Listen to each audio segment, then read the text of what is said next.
Amigos de Síntesis, pues estamos muy contentos porque tenemos la más reciente publicación de Daniel Salinas, La liturgia del tigre blanco, un personaje polémico.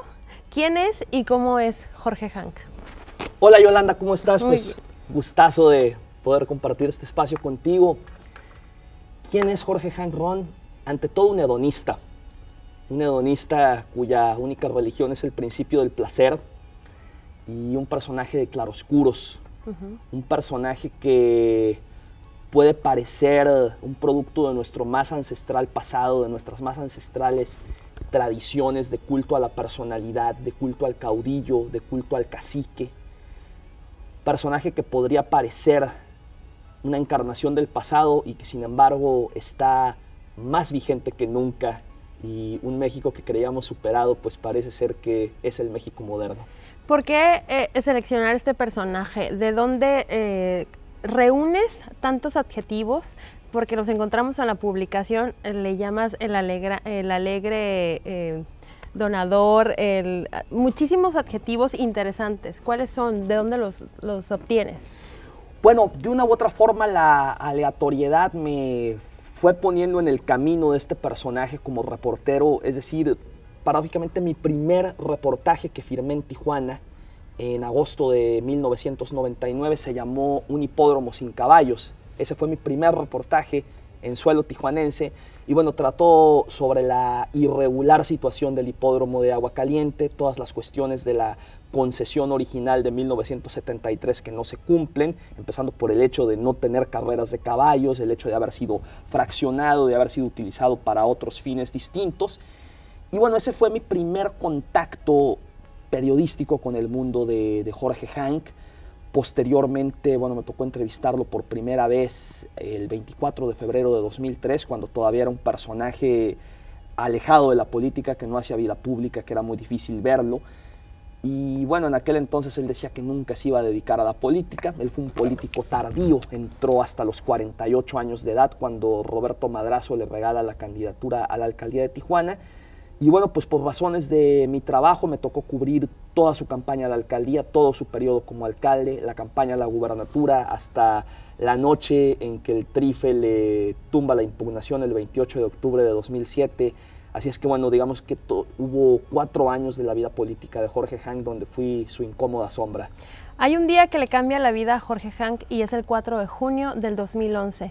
¿Qué le falta a Jorge Hank en su vida? ¿Qué es lo que le falta? Porque tú hablas de muchísimas cosas que él tiene, él vive del placer, vive de su familia, de sus 19 hijos. ¿Qué le hace falta y por qué le cambió la vida? Bueno, de entrada, ese día, ese 4 de junio de 2011, empecé a escribir este libro. O sea, este libro, La liturgia del tigre blanco, se empieza a escribir ese sábado, lo recuerdo muy bien. ¿Por qué? Porque este libro originalmente era una novela. Este libro originalmente era una historia de ficción que se llamaba Vientos de Santana.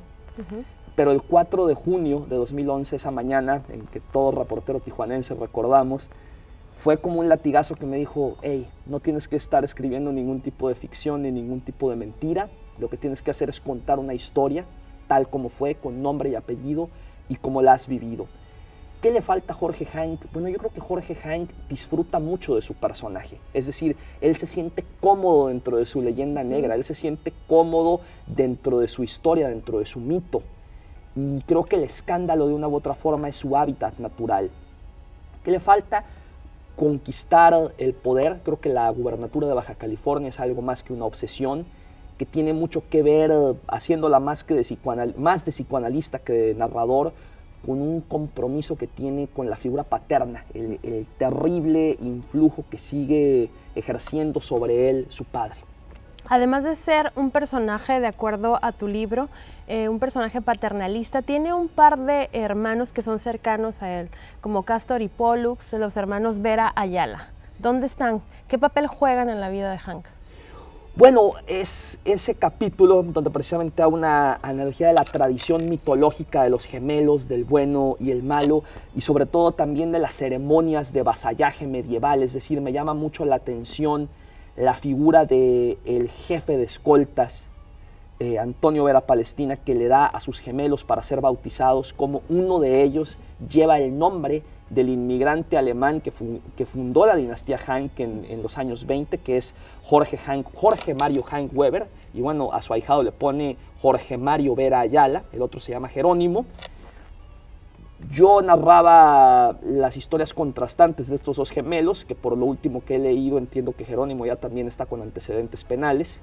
Ambos están en estos momentos perseguidos por la justicia, pero me llama mucho la atención porque me hace recordar los rituales feudales, en donde el guardia, digamos, el caballero, pone a sus hijos al servicio del señor y el señor los apadrina, y ha cumplido con apadrinarlos a toda la familia Vera, es decir, los ha tomado como ahijados, les ha dado trabajo y la fidelidad que se guardan el uno al otro. Las relaciones con Estados Unidos, ¿qué va a pasar con ese cruce que no le es permitido? Fíjate que yo pienso que eso es el mayor impedimento que tiene Jorge Hank para soñar con la gubernatura. Es decir, cuando me preguntan, bueno, en un escenario cómodo, pensando, digamos, en una presidencia priista, lo lógico sería que Jorge Hank Ron no tuviera obstáculos. Yo tengo mis dudas de si el PRI nacional, el CEN del PRI, va a apoyar para ser gobernador del estado que mantiene el mayor intercambio comercial con Estados Unidos a un gobernador que paradójicamente no va a poder cruzar la frontera. Es decir, es algo mayor, es algo que para mí sí es un impedimento y es un mayor obstáculo. Muchas gracias, Daniel, y que le siga yendo tan bien a tu libro como le ha ido. ¿Qué más? ¿Seguirás contando la segunda parte de Hank? Yo creo que este libro nunca se acaba de escribir y creo que va a seguir dando mucho de qué hablar. Amigos de Síntesis, pues esta es La liturgia del tigre blanco de Daniel Salinas.